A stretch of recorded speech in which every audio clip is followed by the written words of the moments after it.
আমরা যারা শহরে বা টাউনে থাকি আমরা লাইফস্টাইল কতটা চেঞ্জ। ট্যাপে সুইচ দিলে বাড়িতে এমনকি ঘরে পর্যন্ত জল আয়া পড়ে, গ্যাস আয়া পড়ে, সবকিছু এভরিথিং বাড়িতে আয়া পড়ে।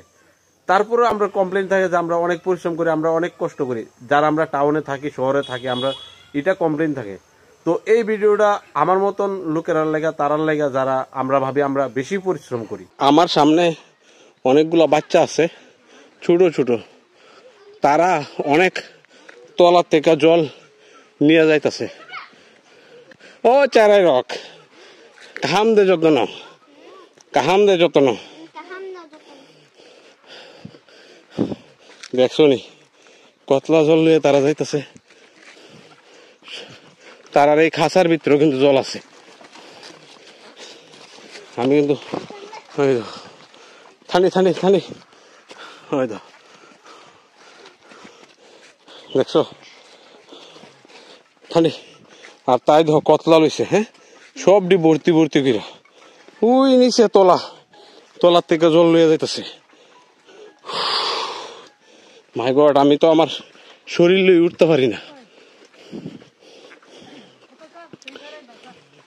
যারা এরকম পাহাড়ে থাকে তারা প্রচুর পরিশ্রম করে। আমরা হয়তো দেখি না যারা, তারা আমরা হয়তো বিশ্বাস করতে পারি না, আন্দাজ করতে পারি না।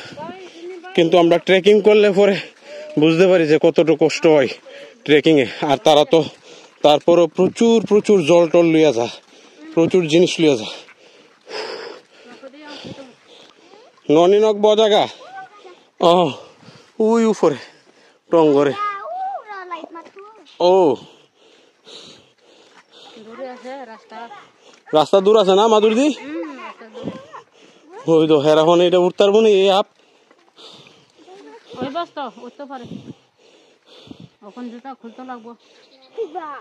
জুতা খুলতে যাইব না?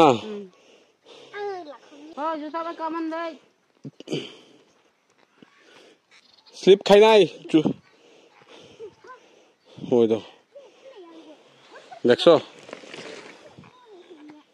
আছে কতলা জল। হ্যাঁ সারছে কল্পনার অতীত। টাটা হাম্বাই যত না, হাম্বাই হাম্বাই হাম্বাই।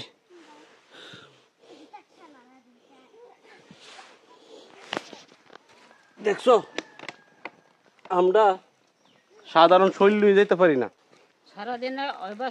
সারাদিনে অভ্যাস মাদুরদি না, সারাদিনে অভ্যাস। সারাদিন তারা জল নেই তলার থেকে, জল তুলবো, লাকড়িও আনে, অনেক পরিশ্রম করে তারা। আর এটা আমরা দ্বারা কোনোদিনও সম্ভব হইতো না।